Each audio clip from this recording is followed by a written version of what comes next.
সুপ্রিয় দর্শক, আবারও আপনাদের সামনে হাজির হলাম। আপনারা জানেন বাংলাদেশের পরিস্থিতি এই মুহূর্তে ভয়ঙ্কর একটা অবস্থা বিরাজ করছে।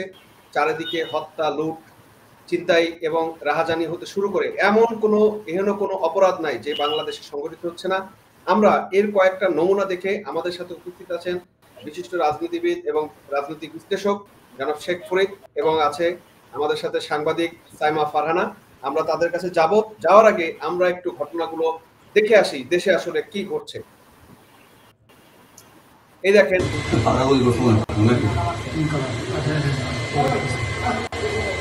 অনেকের মুখ খোলা আছে, পল্লবীতে 5 কোটি চাঁদার দাবিতে কিভাবে সন্ত্রাসীরা মানে বিভিন্ন দেশীয় বিদেশি অস্ত্রশস্ত্র নিয়ে তারা মারামারি বা হামলা করেছে আমরা দেখি।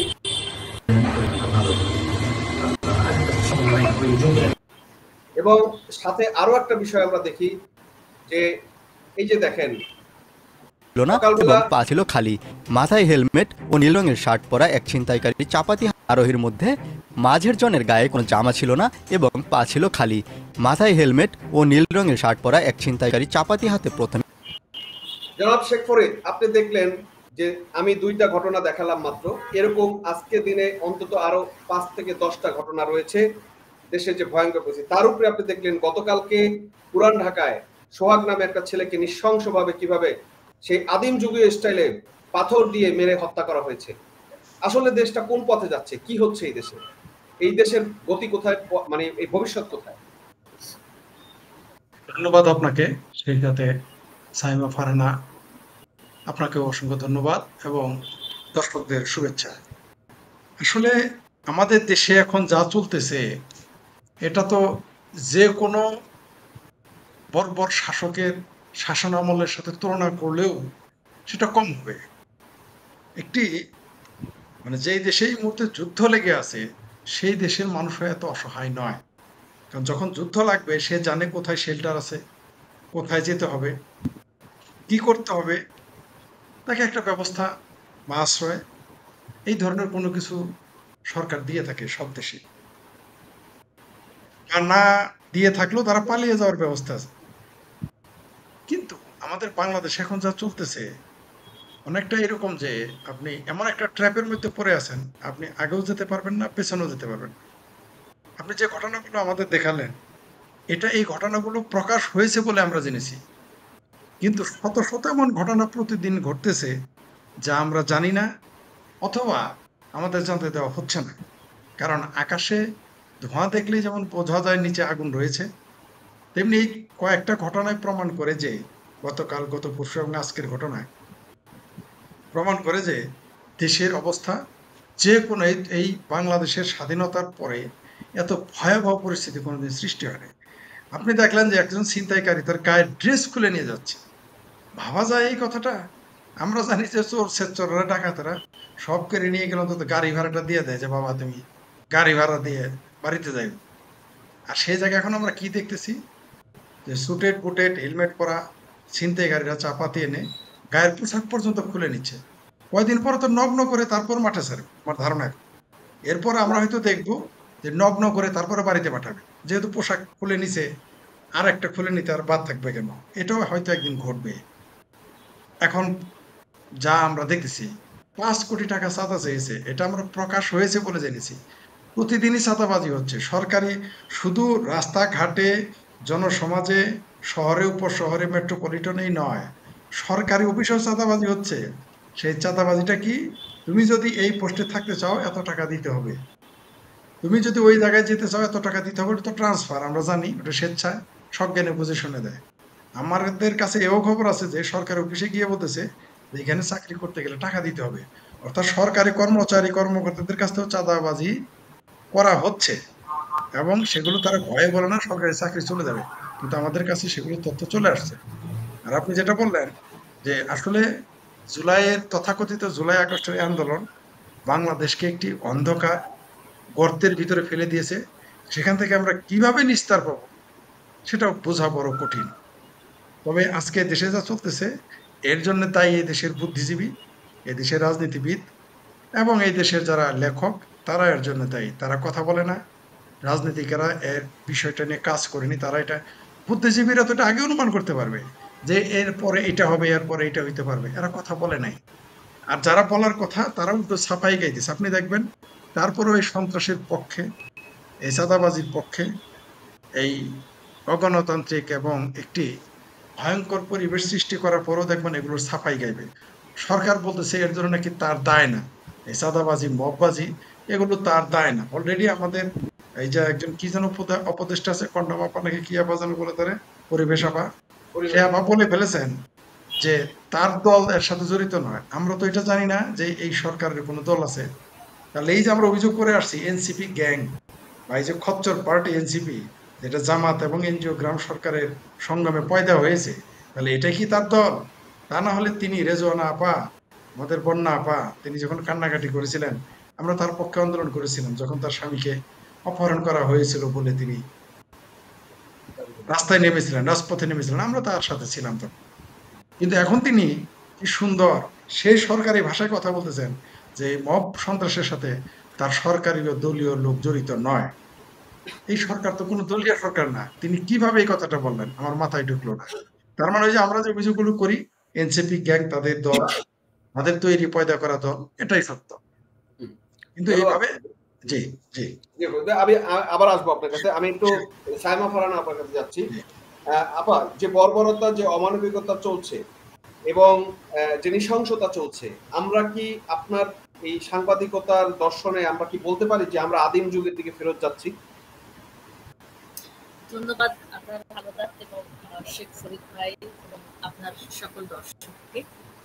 আমরা আসলে তো প্রাগৈতিহাসিক যুগে ফিরে গেছি, সেই প্রস্তর যুগ, যে প্রস্তর যুগের কথা আমরা ছোটবেলায় পড়ে আসছি। ছোটবেলায় যখন আমাদের বইয়ে পড়তাম তখন আসলে তখন ভাবনা আমরা অত দূরে যেত না, তখন খুব সামান্য ইয়ের মধ্যে সেটা সীমাবদ্ধ থাকতো আমাদের ভাবনাগুলো। তো এখন তো ভাবনাগুলো আসলে অনেক ভাবতে পারছি যে সে প্রাগৈতিহাসিক যুগটা কেমন ছিল। এবং আজকে সকালে আপনি আরেকটি ভিডিও দেখালেন, সেখানে ছিনতাইকারী কাপড় চোপড় খুলে নিচ্ছে। তো দেখেন, দুটো ঘটনার সাথে আপনি একটু মিলিয়ে দেখেন যে আমরা কোন জায়গাটাতে আছি। আমরা তো আসলে সেটাতেই আছি। এবং এই অবৈধ দখলদার সরকার, তারা কোনোভাবে বাংলাদেশের আইন শৃঙ্খলা পরিস্থিতি ভালো করবে না। কারণ হচ্ছে, ভালো যদি করে তাহলে তো তারা টিকে থাকতে পারে। তাদের সাথে তারা বাংলাদেশকে প্রাগৈতিহাসিক যুগে ফিরিয়ে নিয়ে গেছে এবং বাংলাদেশের মানুষকে তারা এটাই বোঝাতে চায় যে তোমাদের জায়গা এটাই। এবং এই সেই আফগানিস্তানি শাসন, এরপরে শুরু হবে আফগানিস্তানি শাসন, যে সেখানে যা হচ্ছে সেটাই আমরা সামনে আমরা আসলে দেখতে পাই। আপনি দেখেন যে আজকে এই একটার পর একটা ঘটনা আমরা সারাদিন দেখছি, এইখানে হামলা, ওইখানে হামলা। পদ্মা সেতুর মতো এই প্রথম বাংলাদেশে পদ্মা সেতু বন্ধ করে সেখানে মিছিল মিটিং করছে। আপনি চিন্তা করেন, পদ্মা সেতুর মতো একটা জায়গায় এত মানে নিরাপত্তা, সেখানে সেভাবে সেই জায়গাগুলা, সেইখানে যে পদ্মা সেতু বন্ধ করে আপনি ভাবেন যে আমার দেশ কোথায় চলে গেছে। সেখানে যেও এই ঘটনা ঘটছে। আমি কিছুক্ষণ আগে দেখলাম যে মির্জা ফখরুল ইসলাম আলমগীর তার ছোট ভাইয়ের গাড়িতে হামলা চালিয়েছে এবং দেশের বিভিন্ন জায়গায় বিএনপির অফিসে হামলা চালানো হচ্ছে, পুড়িয়ে দেওয়া হচ্ছে। তো দেখেন, আমরা কিন্তু 5 আগস্টের পর থেকে বলে আসছি এই একটি কথা, যে প্রথমে আওয়ামী লীগ এবং তারপরে বিএনপি। এই -2 ফর্মুলা, আমি তখন জুনিয়র রিপোর্টার আগের 111 এর সময়, তখন কিন্তু এই যে সেই -2 সেই -2 কিন্তু চলছে। ইভেন এই -2 তারা বাস্তবায়ন করবে। আচ্ছা আপা, আমি একটু সম্পূরক প্রশ্ন করি, এটার সাথে একটু রিলেটেড। সেটা হচ্ছে, এই প্রশ্নটা আমি ফরিদ ভাইয়ের কাছে থাকবে, আমি একটু আপনার কাছে শুনে এটা আপনার কাছে আসবো। সেটা হচ্ছে, গত 9 মাস ধরে, 11 মাস ধরে আমরা বিভিন্ন জায়গায় এই এনসিপি জামাতের দ্বারা এবং বিএনপির দ্বারা সর্ব জায়গায় আপনি নৃশংস মব দেখেছি। এ পর্যন্ত আমরা যেটা রিপোর্ট অনুযায়ী পেয়েছি, প্রায় 83 জন লোককে মব করে হত্যা করা হয়েছে এবং নৃশংসভাবে পিটিয়ে, বাঁশ দিয়ে, রড দিয়ে পিটিয়ে, মাথার থেতলে মারা হয়েছে। একটা হত্যা নিয়েও এনসিপি বা এই জামাতেদের কোনো আওয়াজ নাই। আজকে যখন যুব দলের নেতা এইভাবে মারা গেল, তাদের আওয়াজ, গলা ফাইটে দিচ্ছে, দরদ উঠা পড়তেছে। এটার কারণ আপনি দেখেন যে এই সাথে সাথে খুলনায় যে হত্যাকাণ্ডটি ঘটেছে, যে মাহবুব মোল্লার হত্যাকাণ্ডটা ওটা রক কেটে কিন্তু হত্যা করা হয়েছে।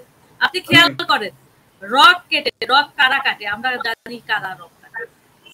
এখন দুইটা হত্যাকাণ্ডকে আপনি দেখেন, এবং এইটা নিয়ে কথা বলেছে গোলাম মাওলা রনি। অলরেডি তাকে ভিডিও কলে তাকে হত্যার হুমকি কিন্তু দেওয়া হয়ে গেছে, অস্ত্র, দেশীয় অস্ত্র উঁচিয়ে কিন্তু দেওয়া হয়ে গেছে তাকে। এবং গোলাম মাওলা রনি আমি দেখেছি যে তিনি একটা স্ট্যাটাস দিয়েছেন, তিনি সেখানে লিখেছেন ইন্না লিল্লাহি ওয়া ইন্না ইলাইহি রাজিউন, তিনি মৃত্যুর জন্য প্রস্তুত হয়ে আছেন। তো আমার দেশ এখন কোথায় আছে আপনি একটু চিন্তা করেন, যে এখন শান্তিতে নোবেল পেয়েছে কে? নোবেল পেয়েছে ডক্টর মোহাম্মদ ইউনূস। সেই ইউনূস এখন বাংলাদেশের শাসন ব্যবস্থায় উনি এই বিগত 11 মাসে উনি বাংলাদেশকে এটা উপহার দিয়েছেন। এখন আমার কথা হচ্ছে যে এই নোবেল শান্তি কমিটিকে আমাদের একটা চিঠি লেখা দরকার, যে এখন এইটার জন্য, এই 11 মাসের জন্য একটা নোবেল অন্তত উনাকে দিবেন। আমাদের মানে জোর দাবি বাংলাদেশের মানুষের পক্ষ থেকে, যে উনাকে একটা নোবেল যেন, আরেকটা নোবেল যেন এই 11 মাসের শাসনকে বিবেচনা করে উনাকে যেন আরেকটা। দেখেন আপনি প্রায় দেখছি যে এক শান্তির নোবেল মায়ানমারকে শেষ করেছে, আর এক শান্তির নোবেল কিন্তু বাংলাদেশকে শেষ করছে। এবং এই বাংলাদেশ তো আসলে কি বলবো, যে বাংলাদেশ আসলে নাই। এটা আরেকটা ওই যে পাকিস্তান, আফগানিস্তান আরেকটা স্থান হয়ে গেছে, বাংলা স্থান হয়ে গেছে, বাংলাদেশ নাই। আমার সোনার বাংলা, আমি তোমায় ভালোবাসি, এখন আমরা সেটা বলতে পারবো না। আমরা এখন ওই বাংলা স্থানকেই ভালোবাসার কথা আমাদেরকে বলতে হবে। এবং দেশ বিদেশ থেকে দেখেন এখনো পর্যন্ত ওটাকেই উস্কিয়ে যাচ্ছে, একের পর এক উস্কিয়ে যাচ্ছে। তো এটা যখন আমরা 5 আগস্টের পরে থেকে এই কথাগুলো বলছি, তখন কিন্তু এগুলা বিএনপি এটা পাত্তা দেয়নি। বিএনপি আমার কাছে খুবই অবাক লাগে, বিএনপি একটা মুক্তিযুদ্ধের দল, তারা নিজেদেরকে প্রমাণ করতে চায় সবসময় সর্বক্ষণ। এর জন্য আওয়ামী লীগকে দোষারোপ করতে থাকে সেকেন্ডে সেকেন্ডে। সেই দল কেন মুক্তিযুদ্ধের, যখন একের পর এক মুক্তিযুদ্ধের নিশানা ভাঙা হলো, বঙ্গবন্ধুর বাড়ি থেকে শুরু করে তার ভাস্কর্য ভাঙা হলো, বিএনপি কি তখন দাঁড়িয়েছিল পাশে এসে যে না, মুক্তিযুদ্ধের জন্য আমরা, আওয়ামী লীগের জন্য না, আমরা মুক্তিযুদ্ধের জন্য পাশে দাঁড়িয়েছি? সেটা কিন্তু তারা দাঁড়ায়নি। সেটা যদি আজকে দাঁড়াতো তাহলে কিন্তু বিএনপির আজকের এই অবস্থা হতো না। বিএনপিকে ভাবতে হবে। জি আপা, আমি আপনার উত্তর পেয়েছি। আমি একটু ফরিদ ভাইয়ের কাছে আবার জানতে চাই। ফরিদ ভাই, গত 11 মাসে হাজার হাজার লোক, যেমন নুরু বলেছে, আজকে নুরু বলেছে গত 11 মাসে প্রায় 11,000 লোককে মারা হয়েছে এইভাবে। হ্যাঁ, তাহলে আজকে কিভাবে এই যুব দলের এই ছেলেকে হত্যার কারণে, তার নিজেদের অন্তর্দ্বন্দ্বের কারণ নিয়ে এনসিপি এবং জামাতের এই মায়াকান্না নাটক এবং দেশ উদ্ধারের নাটক চলছে কেন? ধন্যবাদ আপনাকে, আবারও দর্শকদেরকেও, সেই সাথে আমাদের সাথে আছেন সাইমা ফারহানা, আপনাকে ধন্যবাদ আবারও। আসলে ওই যে কুম্ভীর অশ্রু শুনছেন না, কুমিরের অশ্রু, কুমিরের কান্না এটা কাঁদতেছে। মারা গেছে বিএনপির হাতে বিএনপি, বা বিএনপির হাতে যুবদল, বা ছাত্র দলের সাথে যুবদল। মায়া কান্না করতেছে এনসিপি গ্যাং, মায়া কান্না করতেছে জামাত, মায়া কান্না করতেছে হেফাজত, মায়া কান্না করতেছে চরমনায়ের পীর। আসলে তো এগুলো একটাই বলো, এটা আমরা বলে আসছি বহু আগেই।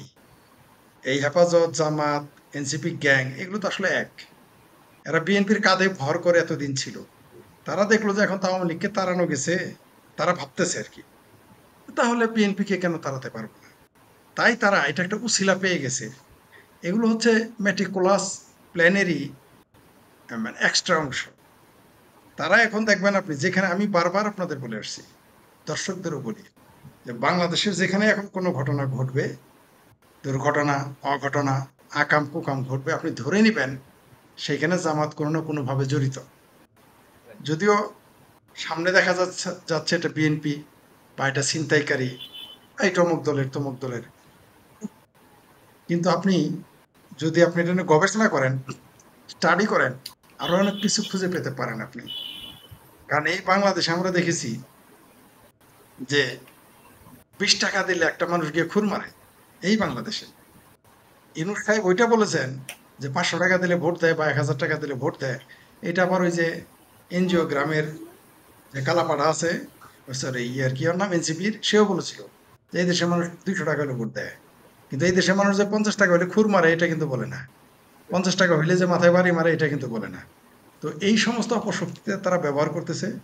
ওই যে আবার একটা বললেন যে মির্জা ফখরুল ইসলাম আলমগীরের ভাইয়ের উপর হামলা হয়েছে, এগুলোর সাথে একটা জড়িত যে তুমি এইটা করবা, তারপর এইটা ঘটবে, তারপর অমুক এটা করবে, তারপর তমুক এটা ঘটাবে।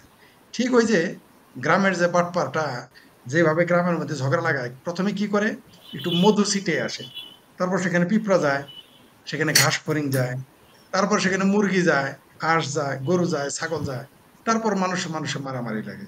তো এই কাজগুলো করতেছে এই জামাতে ইসলাম এবং স্বাধীনতা বিরোধী যারা, তারা সকলে মিলে এই কাজটা করতেছে। আপনি দেখবেন বিএনপির সাথে আমাদের রাজনৈতিক দর্শনে মিল নাই, কোনো সন্দেহ নেই, সেটা আলাদা বিষয়। কিন্তু এই বিএনপিকে দেখবেন এরা এখন মানুষের কাছে ভিলেন বানানোর জন্য উঠে পড়ে লেগেছে, যাতে এরা ক্ষমতায় না আসতে পারে।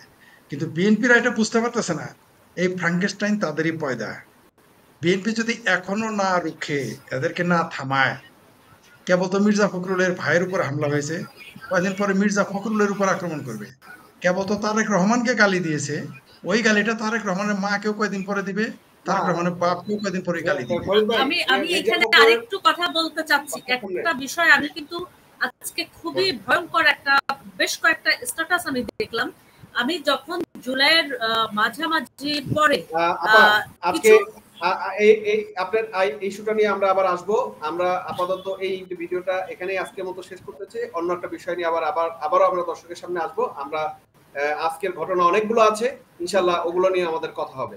ধন্যবাদ সবাইকে, ধন্যবাদ আজকে দর্শককে।